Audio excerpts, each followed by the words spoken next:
My name is Clara and I'm 32.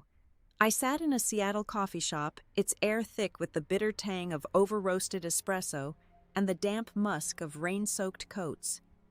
My laptop's dim glow reflected my weary eyes, a faint barrier against the gray afternoon. 3 hours ago, I'd stood in our office watching Marcus ease into my chair, his grin sharp as glass, a $400 bonus check tucked in his jacket like a stolen crown. My code, my sleepless nights, my system taken without a word. I didn't shout or plead. I sipped my coffee, its edge biting my tongue, typed a few precise lines, and triggered my final access code. Their $48 million empire. It's unraveling now, thread by thread. The barista's soft smile caught me a fleeting warmth in my storm. I leaned back, the chair creaking, my heart heavy but steady. Ever had someone steal what you poured your soul into? Tell me where you're watching from. Hit like if you felt that burn and subscribe to hear how their world collapsed. 6 months before that coffee shop, I stood in our Seattle office, my heels sinking into the plush carpet, presenting my project to a room of restless developers. I'm Clara, 32, and I'd spent months crafting the core of a system that could secure a $48 million client contract. My slides danced across the projector, data flowing like a river I'd carved through countless nights hunched over my keyboard, my eyes stinging from the screen's glare. The team clapped their hands sharp against the hum of fluorescent lights, but Marcus lingered in the corner, arms crossed, his smirk a quiet taunt. His eyes held a secret, something smug and unreadable, and my stomach knotted, though I pushed it down. I'd earned this moment, hadn't I? I grabbed my water bottle, its plastic cool against my palm, and wove through the open-plan office the chatter of keyboards, a familiar pulse. Talia, a junior dev, with a quick laugh and sharper instincts, leaned over her braid, swinging her voice barely above the office din. "Heard about the senior manager role," she whispered. "They're betting on Marcus." My fingers tightened, the bottle crinkling under my grip. I'd been promised that role, my reviews glowing, my late nights a legend whispered among the team. Marcus barely grasped the system's logic, fumbling through basic queries. Talia's brow furrowed, her eyes soft with worry. "Just talk," she said, but doubt curled in my chest like smoke, heavy and acrid. At my desk, my chair groaned as I sat, my screen flickering to life. An email from Raymond, my boss, waited, its subject Stark Team updates. My pulse quickened, expecting the promotion news I'd been chasing. Instead, it was a vague memo about restructuring my role under review. Under review, I just pitched a system that had the client ready to sign their emails praising my precision. I scrolled through my project files, lines of code, written in the dead of night, client calls, answered over cold takeout in my dim apartment. This wasn't right. I walked to Raymond's office, my palms damp, my reflection faint in the glass door streaked with Seattle's fog.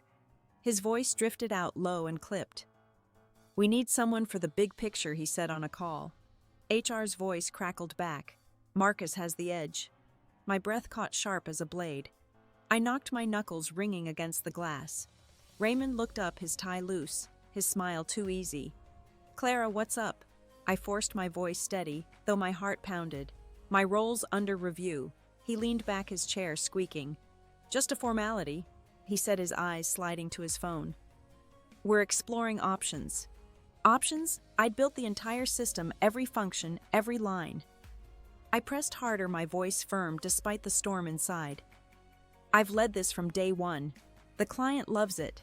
Isn't that enough?" His nod was too quick, his fingers tapping his desk.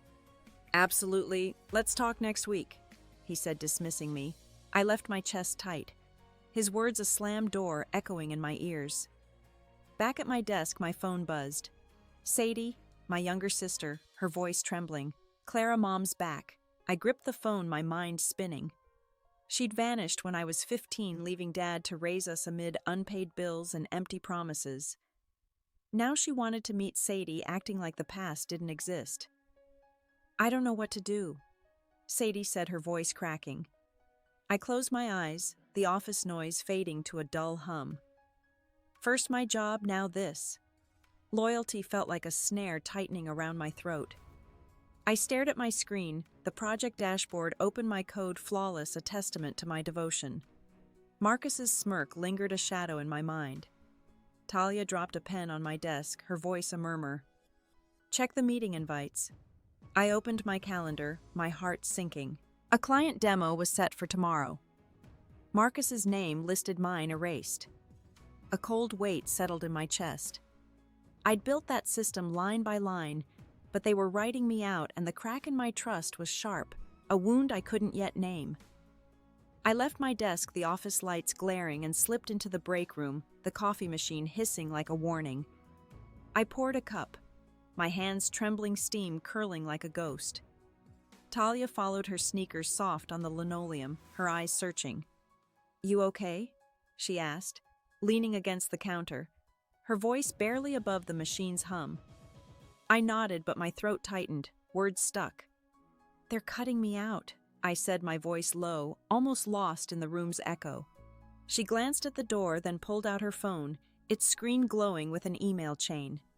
Marcus had pitched my system design to the client, his name stamped on every slide, my work claimed as his own. My coffee went cold, untouched in my hands. I'm Clara, 32, and that project was my soul, every line a piece of me.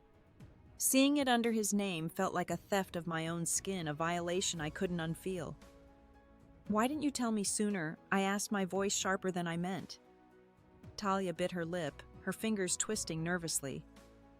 Raymond told me to keep quiet, she said. He's protecting Marcus. My chest burned a fire I couldn't douse. I'd trusted Raymond, burned midnight oil for him, believed his promises about my future. This betrayal cut deeper than I'd expected, a knife twisting in silence. I thanked Talia and moved to the window, the Seattle skyline cloaked in mist, the city's pulse muted. My phone buzzed again, Sadie's name flashing. I ignored it, too raw to face Mom's ghost. Her return stirred memories of Dad's weary eyes, balancing 2 jobs after she left his hands calloused but gentle. I'd vowed never to let anyone trample me like that, yet Marcus was stealing my future, and I was letting it happen. I returned to my desk, the office now quiet, most of the team gone. I opened the project files, my code a map of my devotion, but the demo folder bore Marcus's name, my contributions erased. I wanted to confront him, but he'd left, probably toasting his stolen victory in some downtown bar.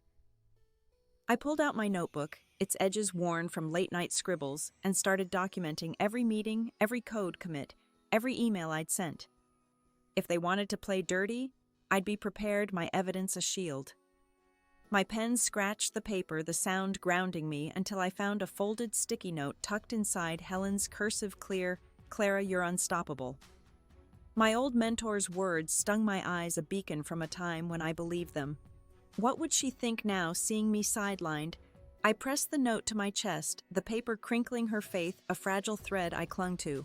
I checked my email, desperate for a sign from Raymond, a shred of clarity or regret.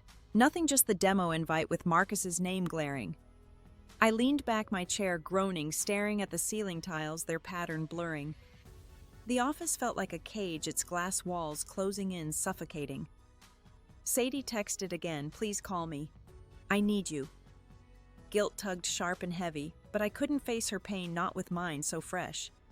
I replied, tomorrow, I promise. My focus was here in this office where my work was being stolen, my future rewritten. I closed my laptop, the screen's glow fading, and grabbed my bag. Helen's note crinkling in my pocket. Marcus's smirk, Raymond's lies, Talia's warning, they churned in my mind, a storm I couldn't escape. I walked out, the crack in my trust widening, a wound that hurt more than I could name, leaving me hollow. 3 months later, I stood in the conference room, my arms crossed the air, thick with unspoken tension. I'm Clara, 32, and my project was days from launch, the $48 million contract, so close I could feel its weight. But I was a ghost in my own story, my role fading like ink in water. Talia shot me a worried glance as Raymond stepped forward, his voice too loud, cutting through the hum. Everyone, big news. Marcus is our new senior manager. The team clapped their hands, a dull roar, but mine stayed still, clenched at my sides. Marcus rose his suit crisp, his grin a blade slicing through me. He's getting a $400 bonus for leading this project. Raymond added his words a punch. Leading, I'd written every critical line fixed, every bug answered, every client email at dawn. Marcus barely knew the code's structure. Talia's eyes met mine wide with guilt and she mouthed, "I'm sorry." I looked away, my nails biting into my palms, drawing tiny crescents of pain. I slipped out as the meeting ended, my heels silent on the carpet, the office a maze of cold glass and steel. My heart pounded, drowning out the chatter around me. At my desk, the project dashboard glowed on my screen, my work staring back, but it wasn't mine anymore. I opened the latest demo file, Marcus's name plastered across it, my contributions buried. I wanted to scream to shatter the monitor, but I sat my breath shallow, my hands trembling. Talia approached, twisting her silver bracelet, her voice low. "They pressured me to stay quiet," she said. "Raymond said it was best for the team. Best for who?" I asked, my voice sharp, cutting through the air. She looked at the floor, her silence an answer. I grabbed my keys and left the Seattle rain cold against my face, soaking my jacket. I drove aimlessly, the wipers squeaking, my mind a storm. Dad's voice echoed steady and warm, telling me to stand tall no matter what. He'd worked double shifts after Mom left, his shoulders bowed, but never broken. I pulled into a parking lot, my hands gripping the wheel, the leather creaking. I'd promised myself I'd be like him, unbreakable, resilient. But this betrayal was a knife twisting deeper with every thought. My phone lit up Sadie's text, "Stark Mom took $2,000 from my savings. I need to talk." My stomach dropped, a mirror to my own theft. Our mother, back after years, was stealing from us again, just like Marcus. I couldn't call Sadie. Not now, her pain was too close to mine, a reflection I wasn't ready to face. I leaned my head against the window, the glass cool, Marcus's bonus, Raymond's lies, Sadie's message pressing down a weight I couldn't shake. I wasn't just losing my role, I was losing the Clara I thought I was. That night I pulled into Sadie's apartment complex, the streetlights casting long shadows. Her text about Mom's theft burned a wound too raw. I knocked and she opened the door, her eyes red, her hair tangled. She hugged me, her grip fierce, and we sank onto her couch, its springs creaking. "She's a thief, Clara," Sadie whispered, her voice breaking. Why'd I let her back in? I listened as she spilled it all, Mom's sweet promises, her betrayal draining Sadie's savings. It was my story too, Marcus and Raymond stealing my work with smiles. I wanted to tell her to cut Mom off to protect herself, but the words stuck heavy in my throat. I was doing the same at work, swallowing my anger, hoping it'd resolve itself. Sadie grabbed a beer from the fridge, offering me one, the bottle cold and slick. I shook my head, my stomach too knotted. "We can't keep doing this," I said, my voice low, almost lost in the hum of her apartment. "Letting people take from us." She looked at me, her eyes sharp, cutting through the dim light. "You mean Mom or your job?" I flinched, the truth stinging. "Both," I admitted, my voice cracking. She sighed, leaning back, the couch creaking again. "I thought forgiving her would heal something," she said. "But it just hurts more." I nodded, Raymond's empty promises and Marcus's smug grin flashing in my mind. Forgiveness felt like surrender, a door I wasn't ready to open. I left after midnight, promising to call tomorrow, the city lights blurring past as I drove. At home, I kicked off my shoes and collapsed onto my bed, the ceiling fan clicking above, its rhythm relentless. Sleep wouldn't come. Sadie's shattered trust mirrored mine, a parallel pain I couldn't escape. I got up, pacing my bare feet cold on the hardwood, and opened my laptop. The project files were there, my code pristine, a testament to my devotion. But then I noticed a new commit time-stamped that afternoon under Marcus's name. My heart raced as I dug deeper. It was a sloppy edit breaking a critical function. I ran a test and the system glitched, data misaligning and jagged lines. My jaw tightened. I fixed it in 10 minutes, my fingers flying. But the realization hit hard. Marcus wasn't just stealing credit. He was sabotaging my work and no one would know. I saved the fix, my hands shaking, and closed the laptop. I couldn't report it, Raymond would back him, and I'd look petty desperate. The next morning I walked into the office, my bag heavy on my shoulder, the air thick with pre-demo buzz. I passed Marcus in the hallway, his cologne sharp, stinging my nose. "Nice work on the demo prep," he said, winking, his voice dripping with mockery. He knew I'd fixed his mess, and he was taunting me, reveling in my silence. I wanted to shove him, to scream that I'd built everything he was riding on. Instead, I nodded, my smile tight, rage simmering in my veins. At my desk, I overheard two devs by the printer, their voices casual. "Marcus got a shout-out in the client call," one said. "Bonus well earned." My coffee mug slipped from my hand, hitting the desk with a thud, coffee splashing across my notes. I grabbed a napkin, my hands clumsy, but their words echoed, "Well earned." My vision blurred, not from the spill, but from the weight of it all. Sadie's stolen savings, Marcus's stolen glory, my stolen life. I cleaned the mess, my movements slow, but inside, something was breaking, a dam I couldn't hold, and I didn't know how much more I could take. I'm Clara, 32. And the day of the client presentation was a storm waiting to break. The office buzzed with frenetic energy monitors casting a blue glow across cubicles, voices sharp with last-minute checks.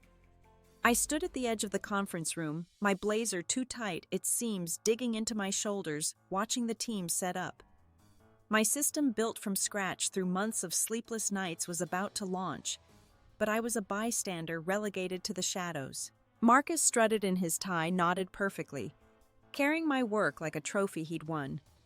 I gripped my water bottle, my knuckles white, the plastic creaking, and took a seat in the back, my presence barely noticed. The clients, a group of suits from Chicago, filled the front row, their laptops open, their faces expectant. Raymond introduced Marcus, his voice booming, cutting through the room's hum. "Our senior manager will walk you through," he said, gesturing grandly. Marcus clicked the projector, my interface lighting up the screen, its sleek design a product of my vision. He spoke smoothly, explaining features I'd designed, workflows I'd perfected, his confidence a mockery of my erasure. The clients nodded, impressed, scribbling notes. I bit my lip, tasting blood, my work stolen in plain sight, every word he spoke, a piece of me he'd claimed. Then it happened. Marcus clicked to demo the live system, and the screen froze, a red error message flashing, "Data sync failure." The room went silent. The clients' faces tightening, pens pausing. Marcus tapped the keyboard, his smile faltering, his fingers clumsy. "It's just a glitch," he said, his voice thin, barely masking panic. I leaned forward, my heart racing, a strange mix of dread and vindication. I knew that error. It was the configuration issue from his sloppy edit, one I'd warned him about weeks ago in an email he'd ignored. I'd fixed it once, but he'd undone it, and now it was unraveling him. Raymond shot Marcus a look, his jaw tight, then turned to the clients. "We'll fix this," he said, his voice strained. Marcus kept clicking, sweat beading on his forehead, the screen stubbornly blank. The client's lead, a woman with sharp glasses and a no-nonsense air, closed her laptop with a snap.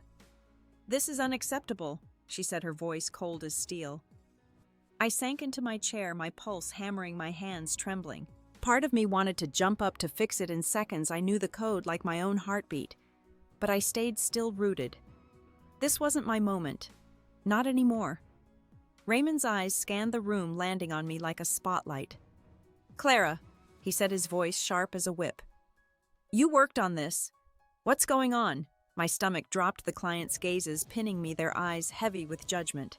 I opened my mouth, but my throat was dry, words failing.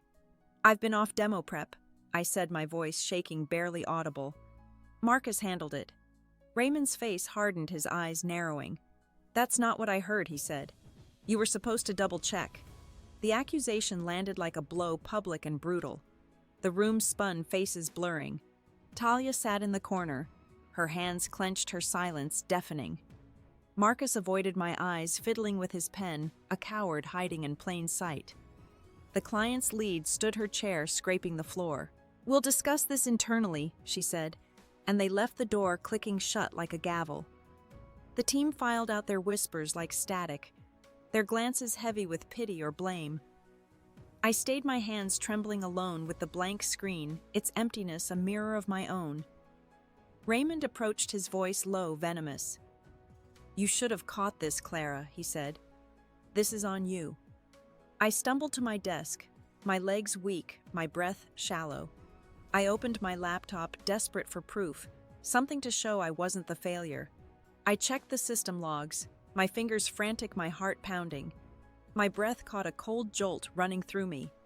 The logs were gone, wiped clean. Marcus's name was on the last admin access time-stamped last night. He'd covered his tracks, erased every trace of my work, and left me to take the fall. My chest tightened, a sob rising, choking me. I'd given everything to this project, my nights, my heart, my pride, and they'd turned me into the scapegoat, my career crumbling under their lies. I'm Clara, 32, and the silence in the conference room after Raymond's words was deafening, a void swallowing me whole. My laptop screen glowed, the deleted logs a stark absence staring back. I stood, my legs unsteady, and headed for the bathroom, the fluorescent lights buzzing like a swarm above me. I locked myself in a stall, my breath ragged, and slid to the floor, the tiles cold against my palms. My blazer crumpled, my hands shaking as I pressed them to my face. I'd been erased, blamed, and now humiliated, all in front of the client. My career, my pride, my sense of self. It all felt like ash slipping through my fingers. My phone buzzed in my pocket, a faint vibration against the silence. A text from Sadie, a photo of a letter she'd written, her handwriting messy but fierce. "Clara, you're stronger than this. Fight like Dad would." I stared at the words, my eyes burning, tears spilling over. Her faith in me was a lifeline, but it also cut, a reminder of how far I'd fallen, how small I felt. I wanted to call her, to pour out the betrayal, to let her voice pull me back, but my own voice wouldn't work, trapped in my throat. Not now, not here. I splashed water on my face, the sink's cold shock grounding me, and returned to my desk, the office half empty, the air stale with tension. My inbox pinged, a new email from Raymond, CC'd to the team. "Clara will address the demo failure in tomorrow's debrief." My heart stopped, a cold wave washing over me. He was doubling down, painting me as the problem, ensuring every eye would turn to me in judgment. I clicked through my backups, desperate for evidence, but every trace of my work was tied to Marcus's account, his name overriding mine. He'd been thorough, a thief who'd planned his heist with precision, leaving me defenseless. I overheard laughter from the break room, Marcus's voice loud, carefree, cutting through the quiet. "Tough break for Clara," he said, his tone smug, dripping with satisfaction. "Bet she's done here." A coworker chuckled, the sound a fresh wound. My blood boiled, my fists clenching, as I stood my chair, scraping the floor. I walked toward the sound, my steps heavy, my pulse pounding in my ears.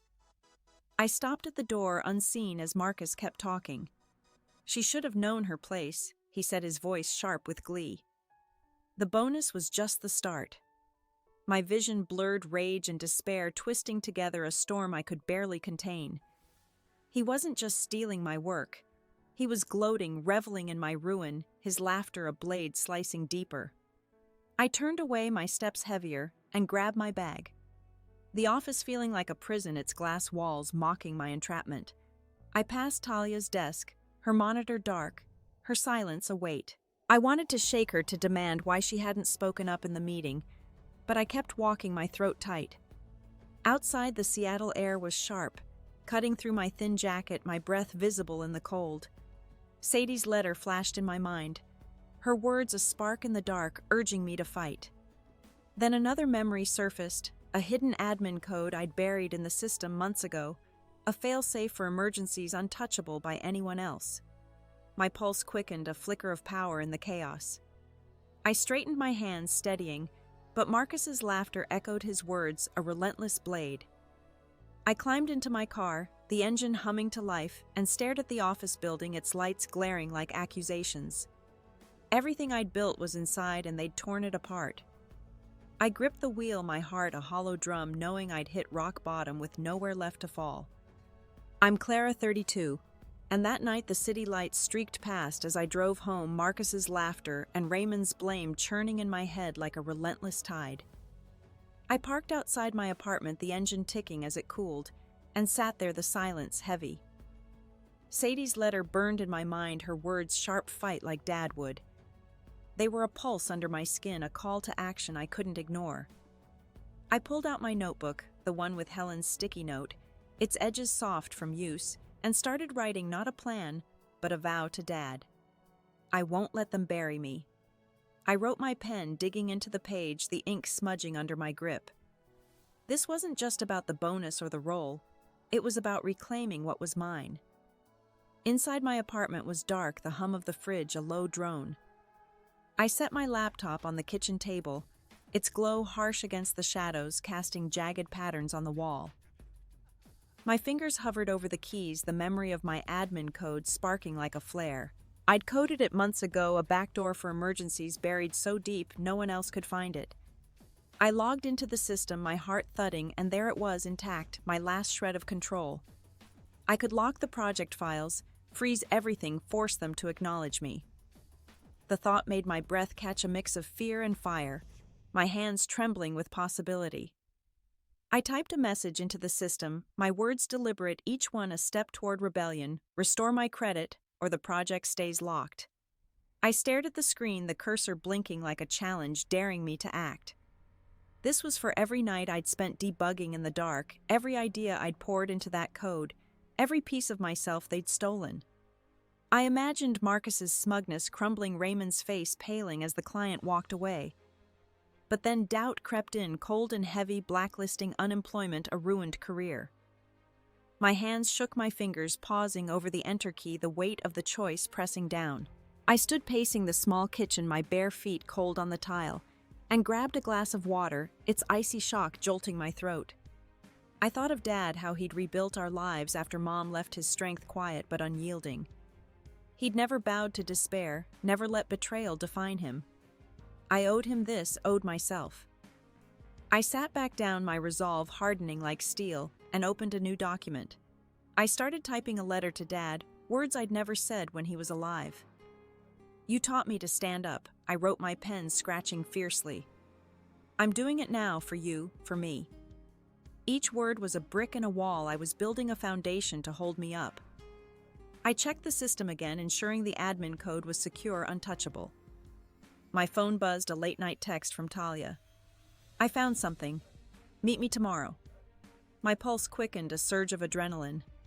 Talia, who'd stayed silent in the meeting, was stepping up, her courage a spark igniting mine. I replied, okay, and set the phone down, my mind racing with possibilities. The code, the letter. Talia's message. They were pieces of a puzzle I was finally ready to solve. I leaned back, my chair creaking under me, and felt something shift inside, a spark catching fire, ready to burn through the lies that had held me down. I'm Clara, 32, and the next morning I met Talia at a diner across from the office, the air thick with the smell of bacon and syrup, the clatter of plates a steady hum. She slid into the booth, her eyes darting, nervous but resolute, and pushed a USB drive across the table, its metal cool against my fingers. Emails, she whispered, her voice barely audible over the diner's buzz. Marcus and Raymond planning to cut you out from the start. I took the drive, a jolt running through me, the weight of her risk settling in. This was proof, hard evidence of their betrayal, and Talia was putting her job on the line to give it to me. We ordered coffee. The mug steaming between us, their warmth a small comfort. Why now? I asked, my voice low, studying her face. Talia stirred her drink, her spoon clinking softly. You didn't deserve what they did, she said, her eyes meeting mine. I saw you fix Marcus's mess night after night, and I stayed quiet too long. Her words hit like a wave, washing away some of the loneliness I'd carried for months. I wasn't alone anymore, not entirely. I slipped the USB into my pocket, its edges pressing into my palm, my resolve solidifying like concrete under pressure. Back at my apartment, I plugged the drive into my laptop, my hands steady now, the screen's light casting shadows on my walls. The emails were damning Raymond, instructing Marcus to take credit. Marcus gloating about his bonus, even a note about erasing my logs to cover their tracks. I saved copies. my heart pounding with a strange calm, a clarity I hadn't felt in months. I opened another tab and drafted an anonymous email to the client's lead, attaching key screenshots, my words sharp but professional. This system was built by me. Check the metadata. I hesitated, my cursor hovering over. Send my breath shallow. This was a line I couldn't uncross. I clicked, and the email vanished. A quiet rebellion launched into the ether. I returned to the office, my bag slung over my shoulder, the weight of the USB grounding me. I passed Marcus's desk where he was on a call, laughing, oblivious to the storm I'd set in motion. The sight of him so smug fueled me a fire in my veins. I sat at my station, the office hum fading as I logged into the system. My admin code was still active, the project files locked as I'd left them, my message to Raymond untouched. His email from yesterday blaming me for the demo sat unanswered in my inbox. I ignored it and opened a chat with Talia. Thanks for the diner, I typed, my fingers steady. She replied with one word, anytime. The office clock ticked toward noon and Raymond stormed over, his face flushed, his tie askew. Clara, he said, his voice tight with barely contained fury, the system's down. Fix it. I looked up, meeting his eyes for the first time without flinching, my voice even unyielding. I'm locked out, I said. Check with Marcus. His jaw twitched, his eyes narrowing, and he walked away, muttering under his breath. I leaned back, my chair creaking, and felt a surge not of anger but of clarity, sharp and clean. I'd been invisible for too long, a ghost in my own story, but now I was choosing to be seen, to take back what was mine. I pulled out my notebook, the letter to Dad still open, its ink smudged from my grip. I added a new line, I'm fighting like you did. The words grounded me, a tether to the strength he'd left behind, a legacy I was reclaiming. My phone buzzed, a text from Sadie. You okay? I smiled, a small quiet thing, and typed back, getting there. The office buzzed around me, voices and footsteps, a distant hum, but I was still, my hands folded, the USB drive heavy in my pocket. I'd lit the match, and now I'd wait for the fire to spread, my silence louder than any scream, a declaration of who I was. I'm Clara, 32, and the next morning the office was a held breath, my locked system casting a shadow over everything. The USB drive in my pocket was a quiet anchor, proof of the truth I'd unleashed. I sat at my desk, the hum of the air conditioning sharp in the silence, my coffee untouched, its surface still. The team moved like shadows, their voices hushed, eyes avoiding mine as if I carried a plague. Then security marched through, their boots heavy, escorting Marcus out, his face pale, his briefcase clutched tight like a lifeline. He didn't look at me as he passed, but the air shifted heavy with his defeat, a crack in the facade he'd built. Raymond called an emergency meeting, his tie loose. His voice strained, cutting through the tense quiet. The client's pulling the $48 million contract, he said, his words clipped, his hands gripping the podium. Mismanagement, they called it. The room stayed silent, no one daring to breathe too loud. I stared at my hands folded in my lap, the weight of my actions sinking in like stones in deep water. My anonymous tip had hit its mark, exposing the lies. But my chest tightened, a knot of doubt. I'd wanted justice, but this felt bigger, messier, a domino I'd tipped without knowing where it would land or who it would crush. HR summoned me an hour later, their office stark, the blinds half drawn, casting slanted shadows across the floor. You locked the system, Ms. Thompson, the director said, her glasses glinting under the fluorescent light. That's sabotage. My mouth went dry, but I'd prepared for this moment. I slid a folder across the desk, my documentation meticulous, every email, every code commit. I'd saved a timeline of my work. I was protecting what I built. I said, my voice steady despite the pulse in my throat. Marcus erased my logs. Check the backups. Her eyes narrowed, but she took the folder, her pen tapping the table, a rhythm like a ticking clock counting down to judgment. I left the meeting, my legs heavy, my shoes scuffing the carpet. Talia was waiting by the elevator, her face pale but resolute. She hugged me quick and fierce, her breath warm against my shoulder. I told them everything, she whispered. The emails, Marcus's lies. You're not alone. Her words were a lifeline, a thread pulling me back from the edge, but they didn't ease the knot in my stomach. I'd won a battle, but the war wasn't over and the cost was still unclear. Back at my desk, my phone lit up with a voicemail from Sadie. "I'm coming over," she said, her voice bright with a victory I couldn't yet feel. "I did it, Clara." I confronted Mom. I stared at the screen, her courage a mirror to mine, but my hands wouldn't move to call her back, frozen by the weight of my own fight. The office emptied as the day dragged on, the news of Marcus's firing spreading like static through the cubicles. I overheard two devs by the water cooler, their voices low, urgent. "Client's furious," one said. "Whole project's dead." I leaned back, my chair creaking, and closed my eyes, the words sinking in. I'd wanted to be seen, to reclaim what was mine, but the cost was sinking in jobs at risk. A project I'd loved now in ruins, HR's accusation hanging over me like a blade. I touched the USB drive in my pocket, its edges sharp against my fingers, and felt a cold stillness settle in, my victory tasting more like ash than triumph, a fire that burned too wide. I'm Clara, 32, and the afternoon dragged on, the office air thick with whispers, every glance from a coworker, a silent question heavy with judgment or fear. My desk felt like a spotlight, my laptop screen dim as I pretended to work, my fingers hovering uselessly. A new email landed from HR: investigation ongoing. Prepare for a follow-up. My stomach twisted, the word sabotage echoing in my mind, a brand I couldn't shake. I'd handed them proof pages of emails and commits, but the truth didn't feel like armor anymore. It felt like a weight pulling me under, deeper into a sea I hadn't meant to stir. Sadie arrived at my apartment that evening, her jacket damp from the Seattle drizzle, her boots leaving faint prints on my floor. She dropped a bag of takeout on my counter, the smell of fried rice sharp cutting through the quiet. I told Mom to stay away. She said, her voice steady but tired, her eyes carrying a new strength. She cried, but I didn't budge. I looked at her, my sister's resolve a quiet fire, and wished I could feel that same clarity. "You did good," I said, but my words were hollow, my own fight leaving me raw, exposed. I was proud of her, but my own victory felt like a bruise, tender and unresolved. We ate in silence, the clink of forks loud in my small kitchen, the takeout containers steaming. Sadie glanced at a photo on my fridge, me and Helen at a company picnic years ago, laughing under a rare sunny sky.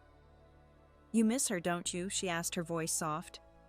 I nodded, my throat tight, the memory of my mentor's warmth a pang. Helen had taught me to trust my instincts, to build with precision and heart. "I found that photo in my desk today," I said, my voice barely above a whisper. "It's all I've got left of that place."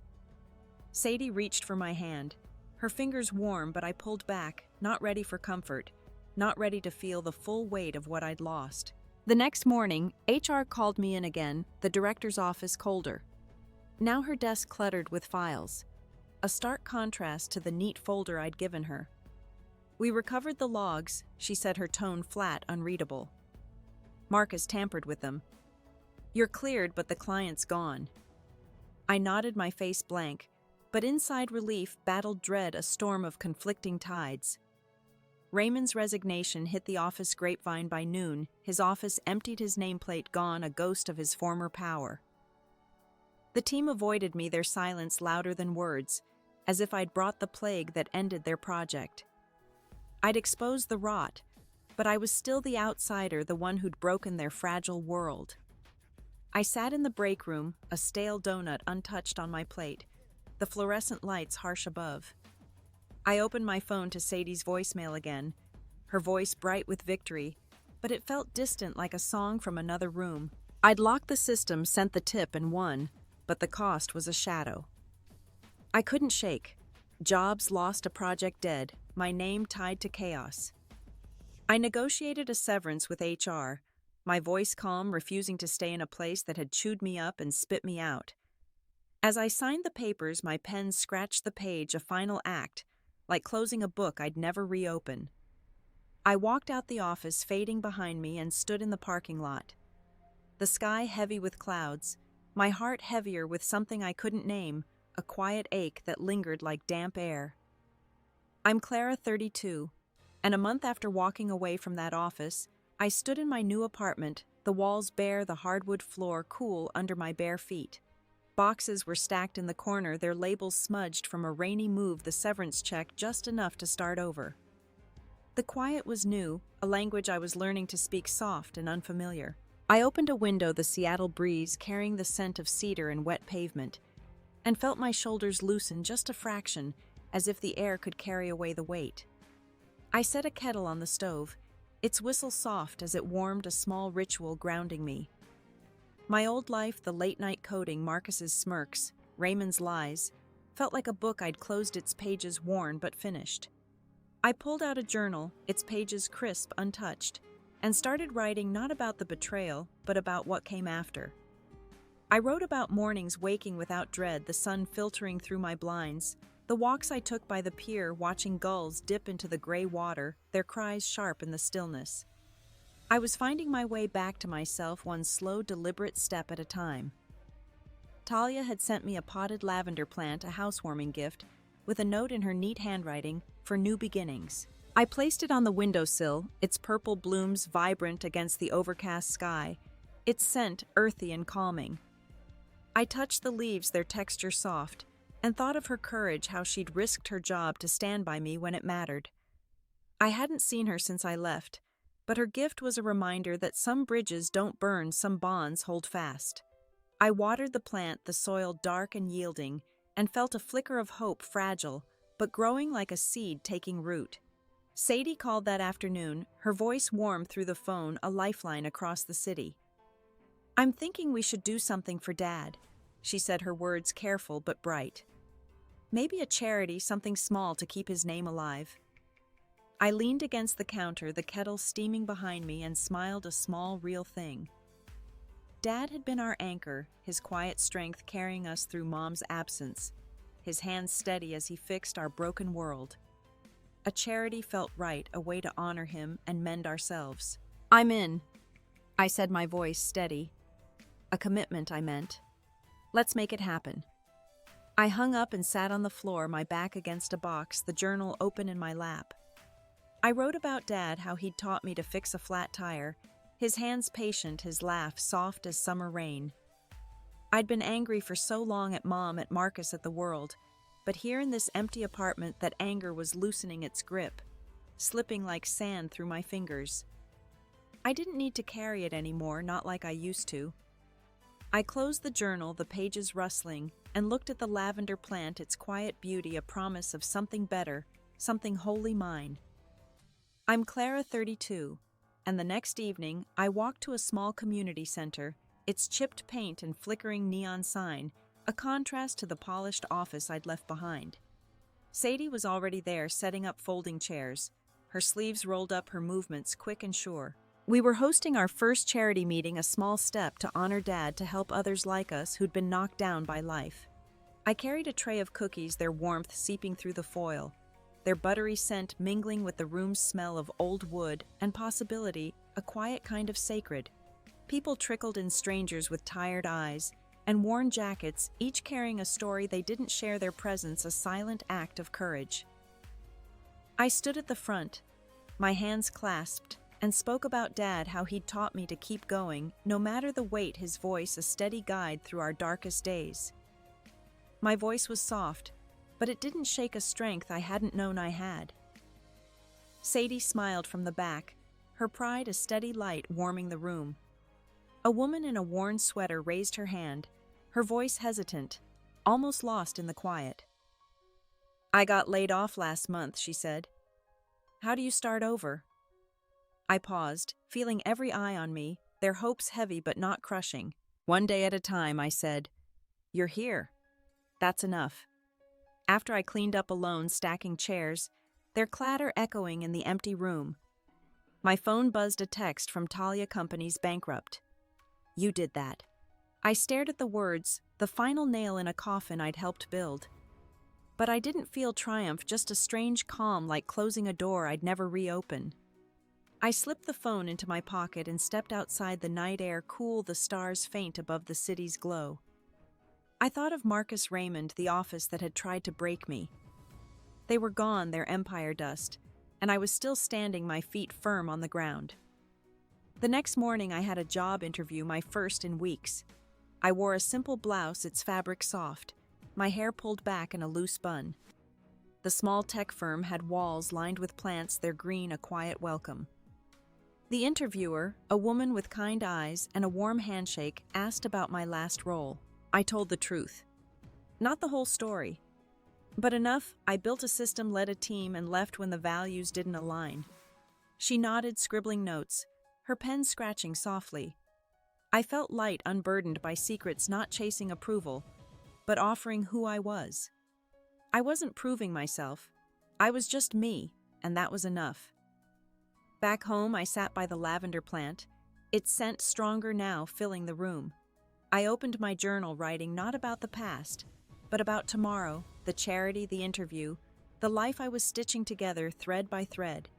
The words flowed simple, true, a map of my new beginning. I closed the book, my fingers brushing the cover, and looked out the window, the city quiet below, its pulse steady. I breathed slow, my heart calm, and felt a peace I hadn't known in years, a stillness that held me like a promise, like home. I'm Clara, 32, and 6 months after leaving that office, I woke to the sound of rain tapping my window, soft and steady, a rhythm that felt like breathing. My new apartment was small, but it was mine, with a corner for my books, their spines worn from rereading, and a kettle that whistled every morning, a ritual I'd come to love. I'd landed a job at a tech startup. Nothing grand, just a place where my ideas were heard, my name on the work I did, no one else's. I pulled on a sweater, its wool soft against my skin, and brewed coffee, its aroma curling through the room like a quiet friend, warming the edges of my solitude. I sat at my table, a notebook open, not for coding or plans, but for letters I wrote to myself, words to mark the days I felt, whole days, when the weight of the past didn't press so hard. The charity Sadie and I started had grown not big, but enough to matter, a small light in the lives of people like the woman in the worn sweater who'd shared her story of loss at our meeting. I'd spoken there, my voice calm, steady, telling them how I'd rebuilt after losing everything, my role, my pride, my trust. Their nods, their quiet thanks were stitches closing an old wound, each one pulling me closer to healing. I walked to the community center most weekends, my sneakers scuffing the pavement, carrying flyers for our next event, their edges curling in the damp air. The streets were familiar now, the bakery with its warm bread smell, the park where kids chased pigeons, their laughter sharp and free. I'd started running there, not fast, just enough to feel my lungs expand, my heartbeat steady, each step. A choice to carry my body differently, not as a vessel for anger, but as something I could trust again, something strong. Sadie visited often, her laughter filling my kitchen as we cooked, chopping onions, their sting bringing tears we laughed through. She'd found a job teaching art to kids, her hands always smudged with paint, her eyes bright with purpose. We talked about Dad, not with the ache of loss, but with warmth, his memory, a thread weaving us closer, a bond no betrayal could break. Mom's shadow was gone, a decision we'd made not with hate but with clarity, a choice to let go of what didn't serve us. We didn't need her to be whole. We had each other, and that was enough. I kept a small wooden box on my shelf, simple, unpolished, where I stored things that mattered, a postcard from Talia, now in Portland, her handwriting a reminder of her courage. A ticket stub from a concert Sadie dragged me to, the music still echoing in my mind. I opened it sometimes, not to dwell on the past, but to remember I'd built something new piece by piece. The rain slowed outside, the drops soft on the glass, a gentle rhythm. I sipped my coffee, its warmth spreading through me, and felt a shift. I wasn't the Clara who'd sat in that office betrayed and broken. I was someone else now, someone who'd learned to breathe again, slow and sure, in a world I was making my own. I'm Clara, 32, and one Sunday I walked to the pier, the salt air sharp, the water lapping against the docks, a steady pulse under the gray sky. I carried a small frame. Sadie's letter from that awful day, now pressed behind glass, hung beside Dad's photo on my wall, their presence a quiet anchor. It wasn't just a letter. It was proof we'd both chosen to stand up, to carve our own paths through the wreckage of betrayal. I leaned against the railing, the wood rough under my palms, and watched a ferry cut through the waves, steady unhurried, its path clear despite the fog. I'd spent so long fighting first Mom's abandonment, then Marcus and Raymond's theft, but the real fight was quieter inside me, learning to let go without losing who I was. The charity had become my anchor, not just for Dad, but for me, a place to pour my heart into something bigger. Last week, a man at our meeting, his voice rough from years of being overlooked, thanked me for listening, his words, simple but heavy. His story wasn't mine, but his pain was familiar, a reminder that betrayal doesn't define us, it's what we build after that does. I'd learned to forgive, not for Mom, Marcus, or Raymond, but for me to free up space for joy, for mornings with coffee and sunlight filtering through my blinds, for nights with Sadie's laughter filling my home. Forgiveness wasn't a gift to those who'd hurt me. It was a door I opened for myself, a way to breathe again. I thought about Talia starting over in Portland, her postcard a touchstone in my box. I thought about the woman in the sweater who'd emailed me about a new job she'd landed, her words tentative but proud. Their victories felt like mine, small ripples from the choices we'd made, proof that we could rise. Dad used to say, life wasn't about winning, but about showing up every day with your heart open, even when it hurt. I'd shown up through the theft of my work, the sting of blame, the weight of loss, and I'd come out stronger, not because I'd won, but because I'd chosen to keep going, to rebuild. I walked home, my steps light, the frame tucked under my arm, its weight a comfort. My apartment glowed with lamplight. The lavender plant thriving on the sill, its scent a quiet promise.